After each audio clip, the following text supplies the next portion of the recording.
Greetings everyone, welcome to our channel. இது வரைக்கும் நம்ம சேனலை சப்ஸ்கிரைப் பண்ணாதவங்க ப்ளீஸ் சப்ஸ்கிரைப் பண்ணுங்க. இந்த வீடியோவில் 9th standard third midterm test இது மேக்ஸ் வந்து ப்ரீவியஸ் இயர் நடந்த கொஸ்டின் பேப்பர்.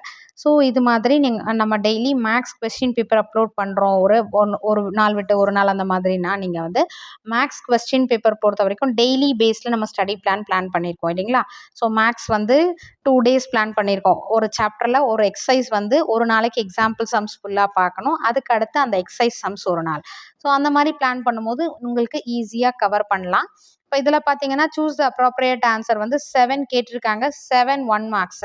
ஸோ 1 மார்க்ஸை பொறுத்த வரைக்கும் எப்போவும் நான் சொல்கிறது தான் 1 மார்க்ஸில் நமக்கு வந்து மார்க் மிஸ் ஆகக்கூடாது. ஏன்னா அதுதான் வந்து நம்மளோட ஸ்கோரை கொஞ்சம் தூக்கி கொடுக்கும்.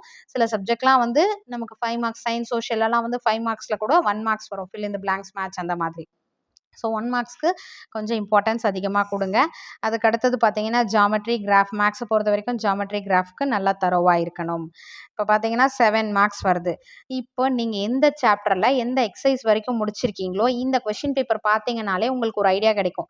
இதில் இந்த சம் நாம இந்த சாப்டர் பார்த்துட்டோம், இந்த எக்ஸசைஸ் முடிச்சிட்டோம். ஸோ அதுலேருந்து எந்த சம்ஸ் கேட்டிருக்காங்க அந்த சம்ஸை ஒர்க் அவுட் பண்ணி பாருங்கள். ஸோ இது வந்து இந்த சாப்டரும் எக்ஸாம்பிள் சம்ஸ்க்குமான ஒரு ஜஸ்ட் செல்ஃப் எவாலுவேஷன், செல்ஃப் டெஸ்ட்ன்ற மாதிரி. ஓகேங்களா. இந்த சாப்டர் வரைக்கும் நம்ம முடிச்சிருக்கோம். இந்த எக்ஸசைஸ் ஒரு 3 எக்ஸசைஸ் முடிச்சிருக்கீங்கன்னா அந்த 3 எக்ஸசைஸில் கேட்டிருக்கக்கூடிய எக்ஸாம்பிள் சம்ஸாக இருக்கட்டும், எக்ஸசைஸ் சம்ஸாக இருக்கட்டும், 2 மார்க் கொஸ்டின்ஸாக இருக்கட்டும், இல்லை 1 மார்க் கொஸ்டின்ஸாக இருக்கட்டும், இதில் நீங்கள் வந்து ஒர்க் அவுட் பண்ணி பார்த்தீங்கன்னா ஓகே நமக்கு அந்த எக்ஸசைஸ் நம்ம இது வரைக்கும் படித்தது தரோவாக இருக்கும்ன்றத ஒரு நீங்கள் வந்து செல்ஃப் டெஸ்ட் எழுதுனீங்கன்னா வந்து உங்களுக்கே தெரியும். அதுக்கு அடுத்தது பார்த்தீங்கன்னா பார்ட் 2ல பார்த்தீங்கன்னா answer any 5 questions. 14th question வந்து கம்பல்சரி கொஸ்டின். ஸோ இதில் பார்த்தீங்கன்னா 2 மார்க் கொஸ்டின்ஸ் இதில் 14th கொஸ்டின் கம்பல்சரி கொஸ்டின். நீங்கள் இந்த கொஸ்டின் பேப்பர் வந்து ஓவரால் நீங்கள் வந்து ரிவிஷன் பண்ணுறீங்க அப்படின்னா வித்தவுட் சாய்ஸில் ரிவிஷன் பண்ணி பாருங்க. அப்போ தான் நம்ம வந்து மெயின் தேர்ட் மிட்டம் டெஸ்ட் எழுதும் போது உங்களுக்கு ஈஸியாக இருக்கும். இதில் சாய்ஸ் நீங்கள் வந்து வீட்டில் எழுதும் போது சொல்கிறேன் நான். நீங்களா செல்ஃப் டெஸ்ட் எழுதுறீங்க இல்லைங்களா, வித்தவுட் சாய்ஸில் நீங்கள் எழுதி பாருங்கள். எல்லா கொஸ்டின்ஸும் என்னால் ஆன்சர் பண்ண முடியும் அப்படின்றவங்க கண்டிப்பாக நீங்கள் வந்து தாராளமாக சென்டம் எடுக்க, அதாவது 50 out of 50 சென்டம் நான் 100க்கு கன்வெர்ட் பண்ணி சொல்கிறேன். 50 out of 50 தாராளமாக எடுக்கலாம். ஸோ யாரெல்லாம் வந்து கண்டிப்பாக இதில் வந்து 50 out of 50 எடுப்பேன் அப்படின்னு நினைக்கிறீங்களோ அவங்கெல்லாம் கமெண்ட் செக்ஷனில் வந்து போஸ்ட் பண்ணலாம். நான் 50 out of 50 எடுக்கிறேன்னு சொல்லிட்டு. அதே மாதிரி நீங்கள் வந்து 2 மார்க்ஸ் கொஸ்டின்ஸ் எல்லாமே வந்து ப்ரிப்பேர்டாக இருங்க. இந்த கம்பல்சரி கொஸ்டின் வந்து எந்த எக்ஸசைஸ்லேருந்து வருதுன்னு சொல்லிட்டு நீங்கள் நோட் பண்ணிக்கோங்க. ஸோ ரிப்பீட்டடாக நம்ம நிறைய கொஸ்டின் பேப்பர் அப்லோட் பண்ணுறோம் அப்படின்னா அந்த கம்பல்சரி கொஸ்டின் எந்த சாப்டர்லேருந்து எந்த எக்ஸசைஸ் வருது அப்படின்றத நோட் பண்ணிங்கன்னா அந்த சாப்டருக்கு கொஞ்சம் இம்பார்ட்டன்ஸ் கொடுங்க. ஏன்னா கம்பல்சரி கொஸ்டின் அப்போ அந்த சாப்டர்லேருந்து கம்பல்சரி கொஸ்டின் வருதுன்ற ஒரு ஐடியா உங்களுக்கு வந்து வரணும். அதே மாதிரி நீங்கள் அந்த சாப்டரில் எல்லா எக்ஸசைஸும் தரவா பார்த்துக்கோங்க. 2 marks over. And then part 3 answer any 5 mark questions தான். ஸோ 2 மார்க் கொஸ்டின் மாதிரி தான் 5 மார்க்லேயும்.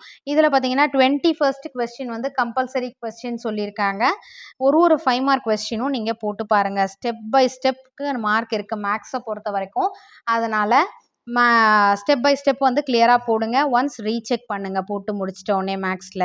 ஏன்னா நம்ம சில டைம் வந்து ஒரு ப்ளஸ் மைனஸ் ஏதாவது தப்பு பண்ணியிருக்கலாம். அதனால் கூட ஆன்சர் வந்து தப்பாக சான்ஸ் இருக்குது. நம்ம கரெக்டாக போட்டுட்டு அந்த இடத்துல மிஸ் பண்ணிடக்கூடாது.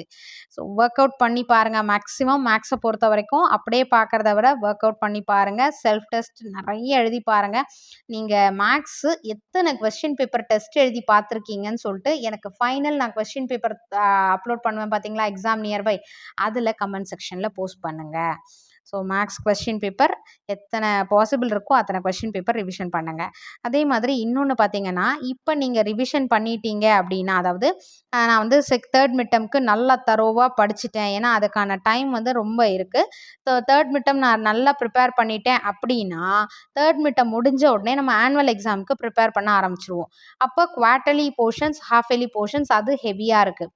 இதை நல்லா தரோவாக பண்ணிட்டோன்னா அப்போ அதை மட்டும்தான் நம்ம ப்ரிப்பேர் பண்ண வேண்டிய டைம். அந்த டைம் வந்து அதுக்கு கரெக்டாக இருக்கும். ஸோ இதை வந்து ரிவிஷன் மட்டும் பண்ணால் போதும் லாஸ்ட்டாக ஒரு கிளான்ஸ். அதனால் இந்த டைமில் இதை நல்லா தரோவாக பண்ணிட்டீங்கன்னா உங்களுக்கு ஆனுவல் எக்ஸாமுக்கு ரொம்ப யூஸ்ஃபுல்லாக இருக்கும்.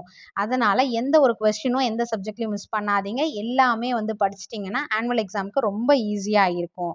இதுலேயும் பார்த்தீங்கன்னா 21 வரைக்கும் கொடுத்துருக்காங்க. Next part 4. பார்ட் 4ல் பார்த்தீங்கன்னா இன்டர்னல் சாய்ஸ் கொடுத்துருக்காங்க 8 mark question. So 8 mark question எந்த சாப்டரில் வருது. ஸோ இந்த மாதிரி நீங்கள் சாப்டர் வைஸ் ரிவிஷன் பண்ணும்போது எக்ஸசைஸ் வைஸ் ரிவிஷன் பண்ணும்போது ஓகே நேற்று இந்த எக்ஸசைஸ்லேருந்து பார்த்தோம், இன்னைக்கு இந்த எக்ஸசைஸ்லேருந்து இந்த 8 மார்க் கேட்டிருக்காங்க அப்படின்ற ஓவரால் ஒரு ஐடியாவும் உங்களுக்கு வரும். மேக்ஸை பொறுத்த வரைக்கும் ஒர்க் அவுட் பண்ணி பாருங்கள், செல்ஃப் டெஸ்ட் எழுதி பாருங்கள், செல்ஃப் எவாலுவேஷன் உங்களுக்கே ஒரு செல்ஃப் ஜட்ஜ் பண்ணி பாருங்கள். ஸோ இந்த வீடியோ உங்களுக்கு யூஸ்ஃபுல்லாக இருந்தால் ப்ளீஸ் லைக் பண்ணுங்க. அப்பதான் வந்து நீங்க வந்து இந்த பார்க்குற வீடியோ வந்து உங்களுக்கு வந்து கண்டிப்பா வந்து எடுத்து குடுப்பாங்க. சரிங்களா? ஸோ இந்த வீடியோ உங்களுக்கு யூஸ்ஃபுல்லா இருந்தா லைக் பண்ணுங்க. Thank you for your support. Thanks for வாட்சிங்.